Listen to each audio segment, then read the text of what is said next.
gente! Vamos para mais uma aulinha? Esse tema é extremamente pertinente para esse momento que a gente está vivendo. Acho que vocês vão curtir fazer essa redação. Olha só, primeira coisa, vamos olhar como está a frase temática: os desafios da liberdade de expressão no Brasil contemporâneo. Então, já sabemos que o tema é sobre liberdade de expressão. E quantas vezes vocês fizeram redações sobre liberdade de expressão? Mas prestem bem atenção, porque de repente aqui a gente colocou uma armadilha para vocês. Porque geralmente quando a gente faz redação sobre liberdade de expressão, é para a gente discutir se ela tem ou não limite. Então, no lugar da palavra desafios, geralmente a gente encontra os limites da liberdade de expressão, que em alguns momentos, nos últimos 3 anos, a gente associou à questão do humor, e dessa vez não. Dessa vez a gente está falando de desafio, que eu considero muito mais fácil da gente elaborar do que uma redação sobre limites, porque quando a gente fala de limite, a gente está falando de algo muito abstrato, né, relacionado ao direito. Então vamos lá, seguindo a nossa linha de raciocínio. Primeiro, a gente precisa entender o que é o tema. Primeiro, obviamente, eu vou entender o que é liberdade de expressão. Liberdade de expressão é um direito, assim como inúmeros outros direitos que a gente tem garantidos constitucionalmente, certo? Então vamos entender que é o direito que qualquer um de nós, brasileiros, cidadãos, indivíduos, nós temos de nos expressar livremente. Expressar opiniões, expressar ideias, expressar pensamentos, sem a prática de qualquer crime que possa pôr em causa o direito do outro. Então, nessa simples definição de liberdade de expressão, a gente já conseguiu entender que esse direito não é um direito maior que os demais, não é? Os direitos, eles se harmonizam, eles não se sobrepõem um ao outro. Vamos lá. Quando a gente fala em liberdade de se expressar, de falar, a gente pensa na força que as nossas palavras têm. Inclusive, tem uma frase do Oswaldo Montenegro, compositor, cantor, que eu acho muito bacana, que ele diz assim: palavras são como abelhas, ferrão e mel. Então, ao mesmo tempo que as palavras têm o poder, né, de transformar positivamente a nossa vida, de fazer com que a gente ganhe o dia, a depender do que a gente ouça, do que a gente leia, as palavras também elas trazem em si uma violência muito forte, que pode desestabilizar completamente uma outra pessoa. E é justamente quando a gente pensa no poder que as palavras têm, que a gente vai entender que racismo, misoginia, homofobia, xenofobia, abusos de qualquer natureza não podem ser expressados e protegidos de uma maneira muito tranquila, né? Eles camuflados por trás da liberdade de opinião. É a minha liberdade, eu tenho o direito de falar, ok, mas você não tem direito de destruir uma reputação. Você não tem direito de destruir um indivíduo, de destruir uma empresa, uma marca, enfim. Não é? O direito, ele não é absoluto. A gente diz, liberdade de expressão é um princípio fundamental da democracia. Não existe democracia se não houver direito de falar, direito de dizer. Mas justamente para garantir esse direito tão fundamental é que a gente precisa pensar que a liberdade de expressão não é absoluta, ok? Agora vamos lá. Gente, vamos ser bem práticos, certo? Pegou a redação, o que eu preciso fazer? Planejamento. Quanto tempo eu vou gastar nisso? Entre 5 e 10 minutos, um ou outro, às vezes, a depender do tema, você vai chegar nos 12, 13 minutos, de repente. O mais rápido que eu conseguir fazer isso, melhor. Vou pegar minha canetinha, vou grifar aquelas palavras que vão conduzir o tema. Nesse caso aí, eu já sei que é liberdade de expressão, eu já sei que o tema está pedindo desafio. Desafio é o mesmo que empecilho, que barreira, que dificuldade. Então, eu vou para outra palavra, que é Brasil, só que não está só Brasil, tá? Contemporâneo. Então eu tenho que pensar assim, o que está acontecendo ultimamente que eu vou ser forçado a escrever sobre isso? Não vamos usar forçado, né? Que eu vou ser convidado a refletir, a pensar e a escrever sobre isso. Eu vou pensar, por exemplo, no inquérito das fake news, né? Que foi algo que gerou um burburinho muito grande no Brasil.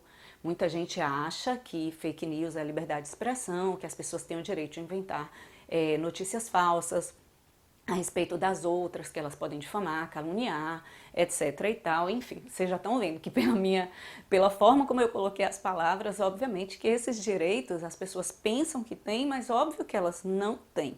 E a própria lei, ela estabelece esse limite, né? Ela fala de calúnia, ela fala de difamação, enfim. Mas vamos lá.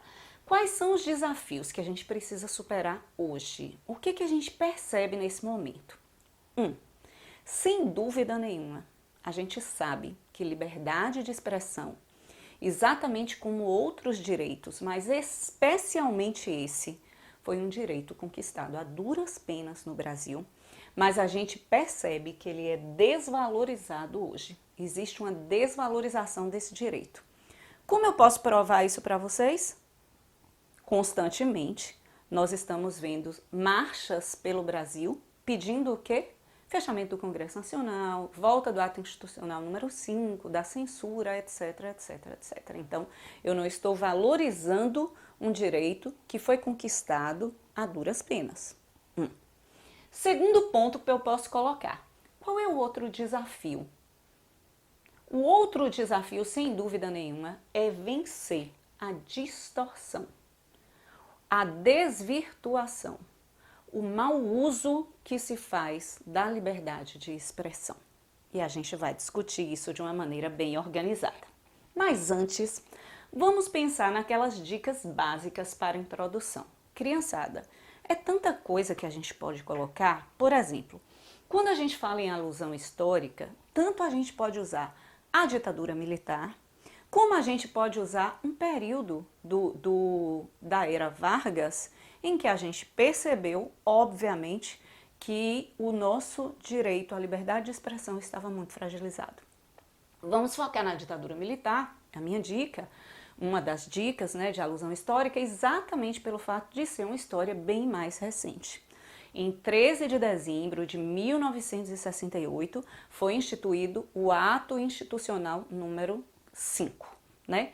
Que talvez não, que foi o período mais dramático, né, desses anos todos em que nós não tivemos o direito de escolher os nossos governantes, né, no plano da federação. Mas aí vamos lá. A liberdade de imprensa, a liberdade individual, as liberdades de se ensinar, de aprender, de ler, de falar, de ir de encontro àquilo, caso eu não achasse que aquilo fosse certo, todas essas liberdades elas foram cortadas. A gente viveu, foram 10 anos, né, de validade do Ato Institucional número 5, em que o Brasil viveu os seus piores anos de ditadura militar. E embora muita gente queira dizer, não foi ditadura militar, foi período militar, não. A gente precisa dar nome aos bois, porque é exatamente pelo fato de nós não darmos nomes aos bois que a gente tem essa dificuldade de lidar com o nosso passado. Então, quando a gente fala da liberdade de expressão cassada pelo Ato Institucional número 5, a gente pode estabelecer exatamente essa ideia de que não foi um direito que depois foi dado, né, de uma maneira muito toma aqui, é seu, pra gente. Foi conquistado, foi difícil, então a gente precisa valorizar. Segunda dica, vocês podem usar a área do direito, a própria Constituição Federal.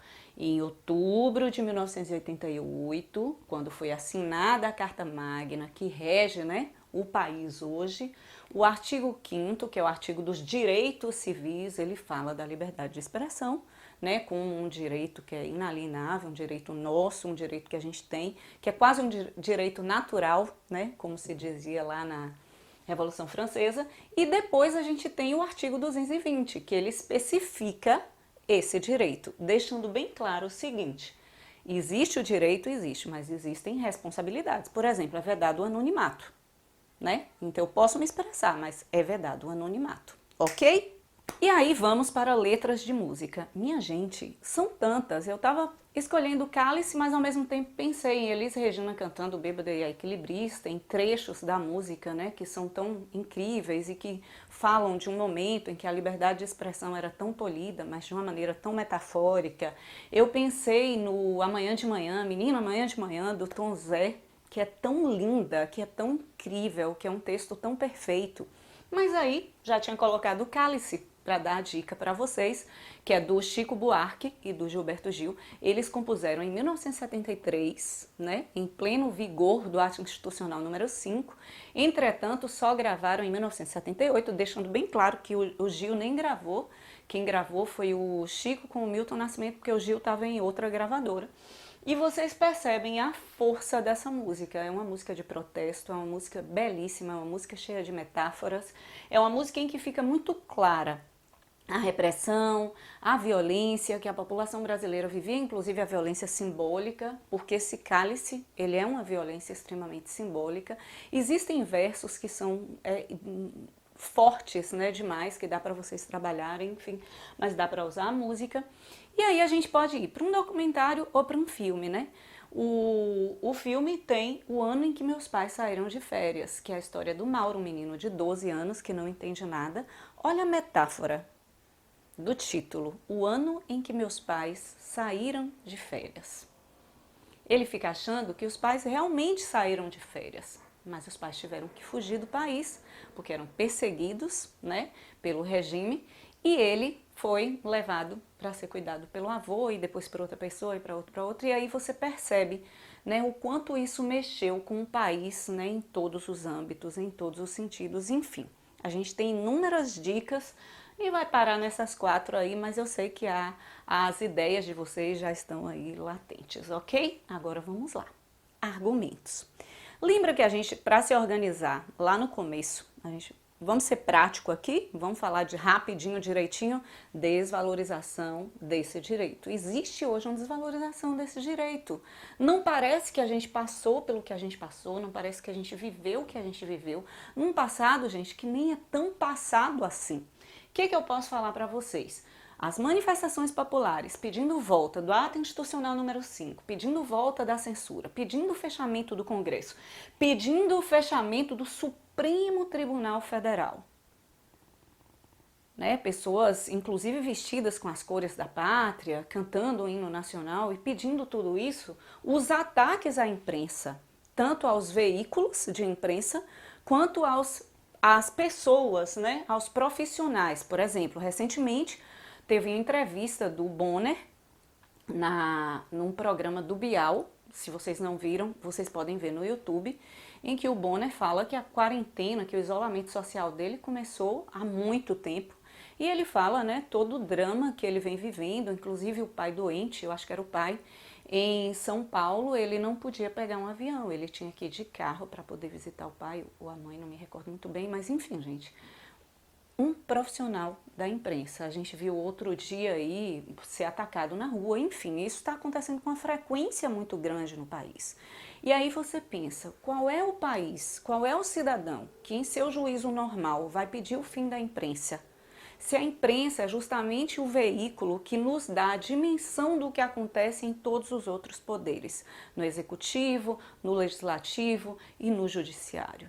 Então a imprensa é uma imprensa livre, uma imprensa que pode falar o que ela quer, obviamente ela não pode inventar, ela vai falar o fato, é característica sine qua non, é uma condição essencial para a gente viver numa democracia, ok? Então vamos lá. Por que isso ocorre? Vamos tentar entender o que acontece.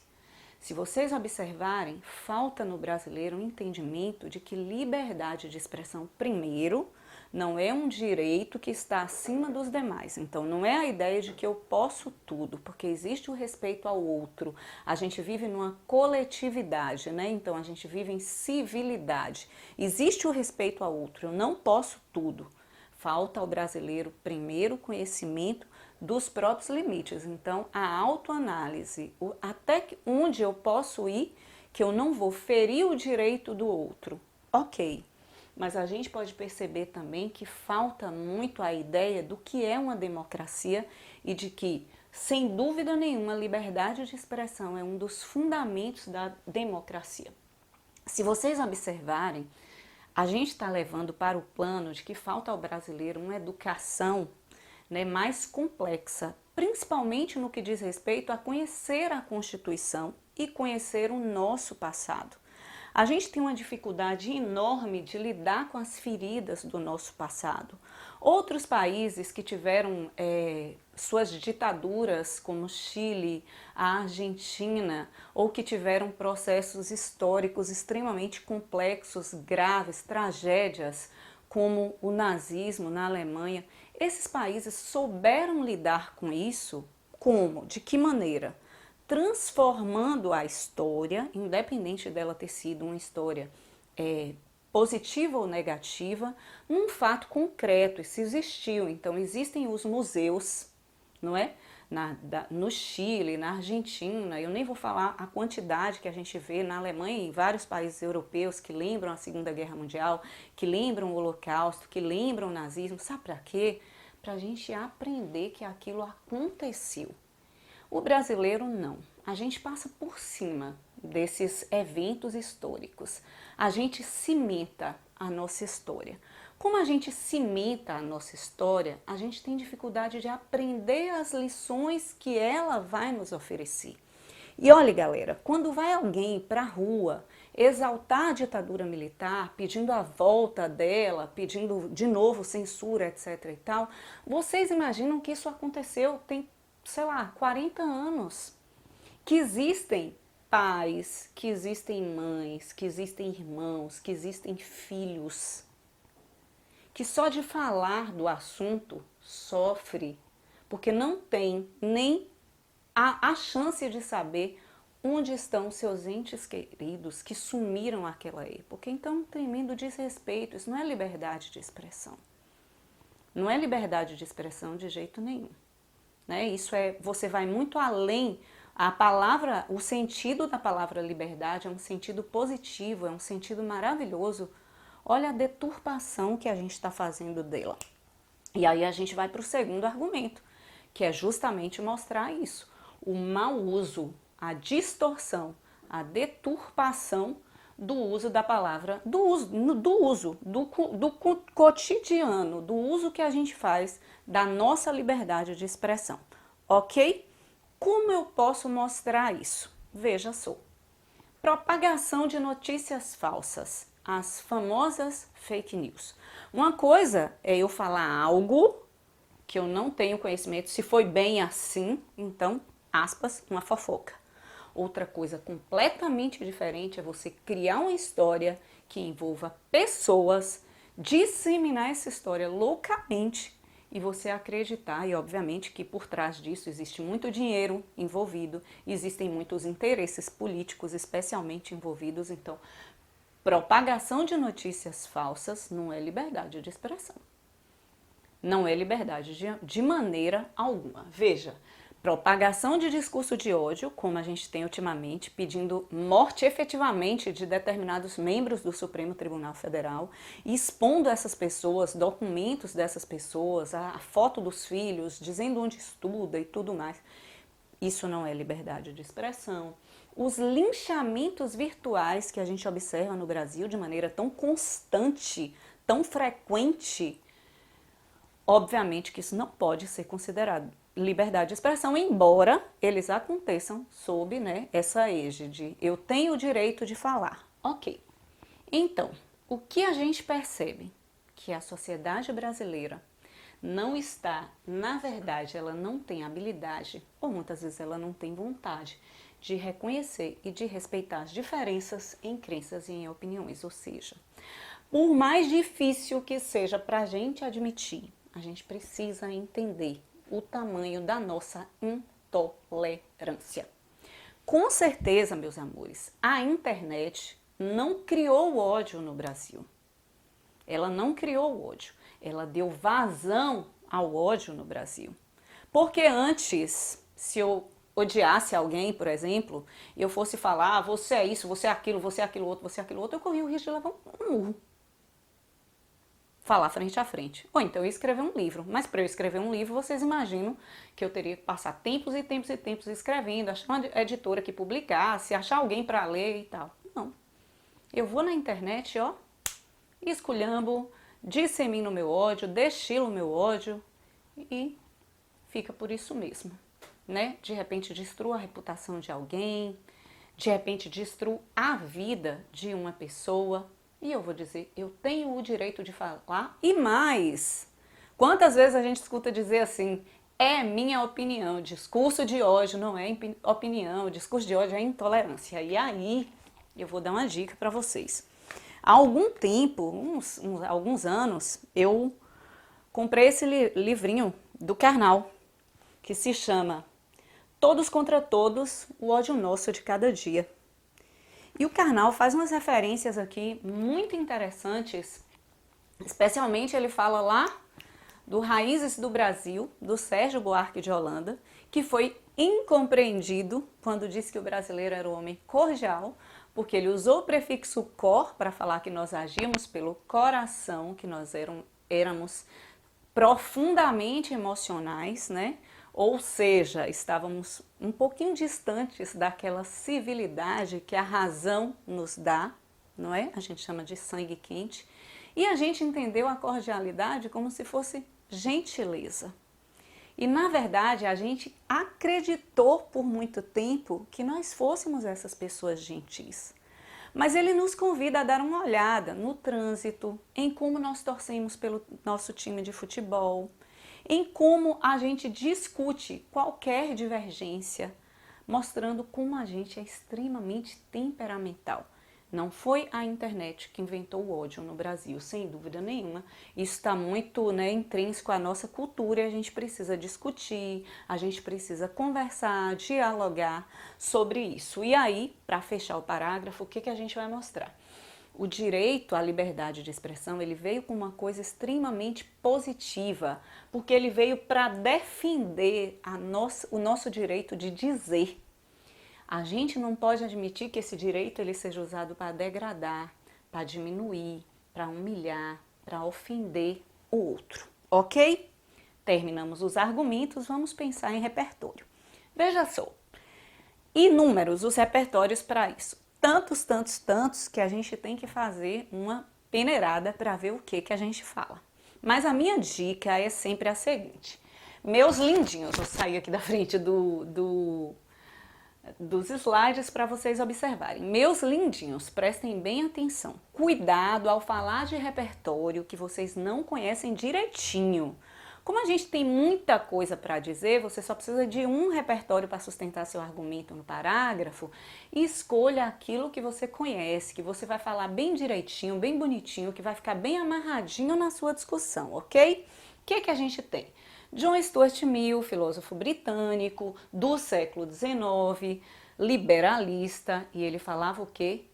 Sobre o meu corpo e a minha mente, eu sou soberano. Nas palavras do John Stuart Mill, ele dizia o seguinte: o indivíduo é soberano sobre o seu próprio corpo e a sua própria mente. Então, eu posso fazer o que eu quiser com o meu corpo e a minha mente, mas eu não posso fazer nada com o corpo e com a mente do outro. Então, o que ele falava? Princípio do dano. A liberdade de expressão tem o seu limite exatamente quando ela causa dano a outrem.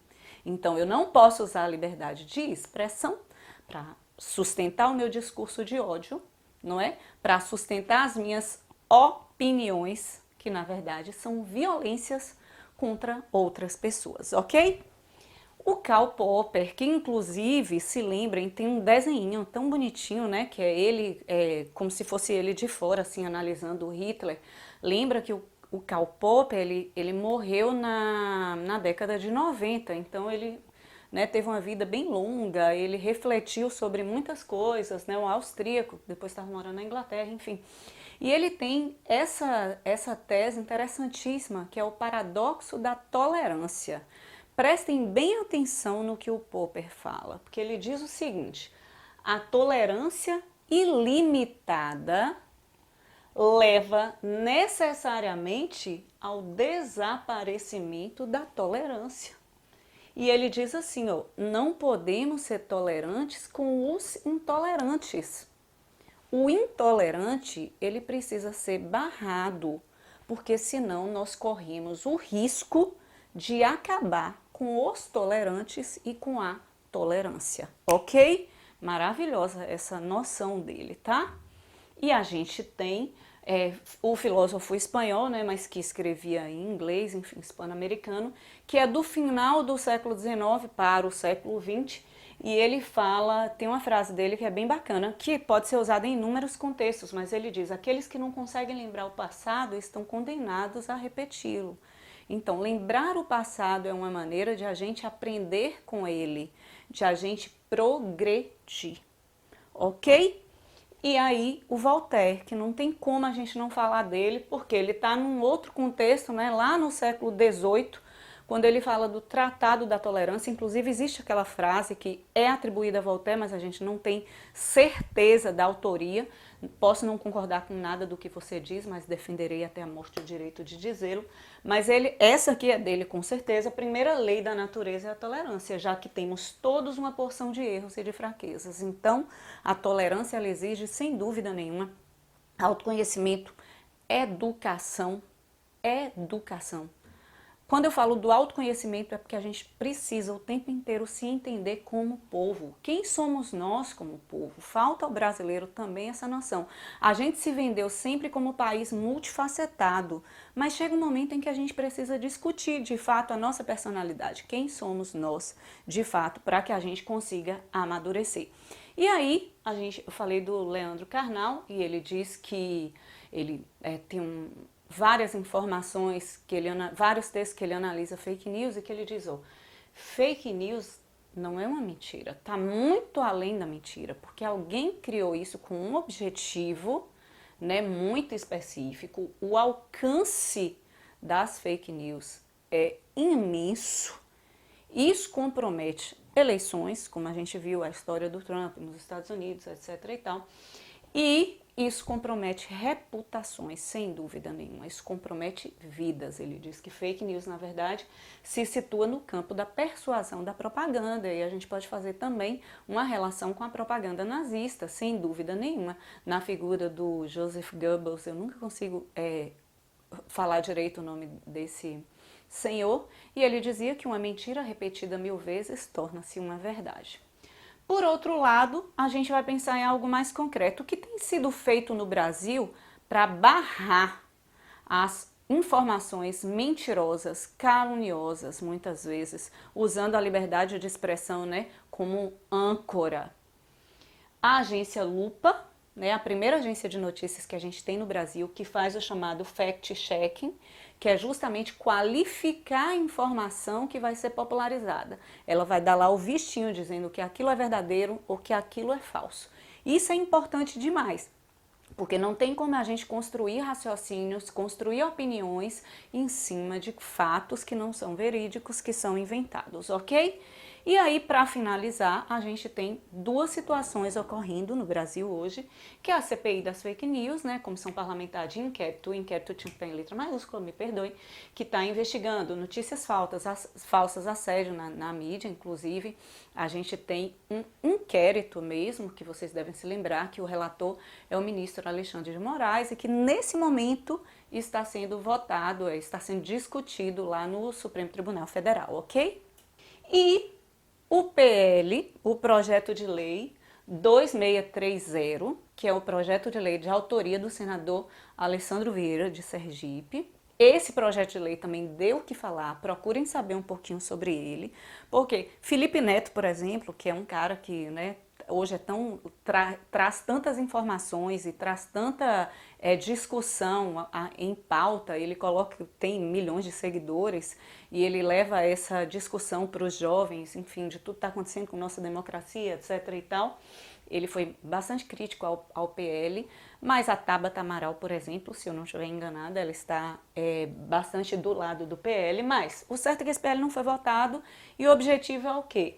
É acabar com as contas falsas e redes automatizadas, o que a gente chama de robô, e não identificadas, impondo penalidades às plataformas de redes sociais que não cumprirem com essas regras. Você diz, é só isso? Então massa. Não, procurem saber mais e procurem saber principalmente em relação à polêmica que envolve o projeto. Ok, como é que eu vou acabar isso? Como eu vou resolver essa questão?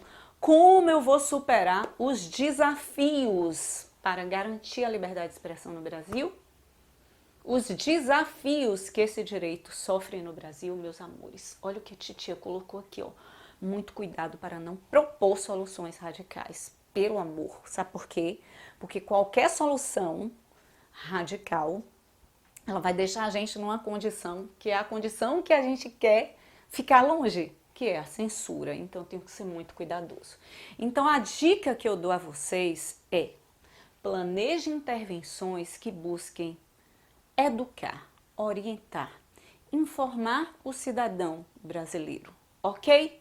Então, os agentes, escolas, ONGs, os meios de comunicação de massa, né? Às vezes eu vejo determinados jornais fazendo alguns programas ou algumas passagens de texto assim que são tão interessantes, que mostram o quão importante. Eles dão a notícia e aí eles fazem aquele pequeno à parte, colocando informação dentro daquela notícia que é para a gente refletir sobre a importância, né, de não ser a favor da censura, de não defender a ata institucional número 5 e por aí vai, que nem seria mais número 5, mas enfim. Promoverem projetos, promoverem palestras, programas de rádio, de televisão, né, para levar informação, reflexão a respeito da importância da liberdade de dizer, né, liberdade de dizer, mas das responsabilidades que vêm associadas a esse direito também, para que a gente tenha uma sociedade civilizada, para que a gente não seja mais todos contra todos, não é? Para que a gente realmente entenda aquilo que está na Constituição.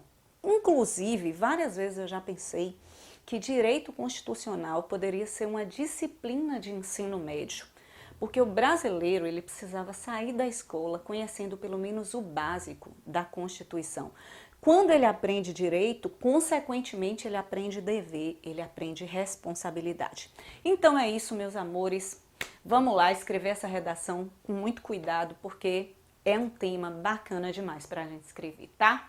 Tchauzinho, meus amores, se cuidem!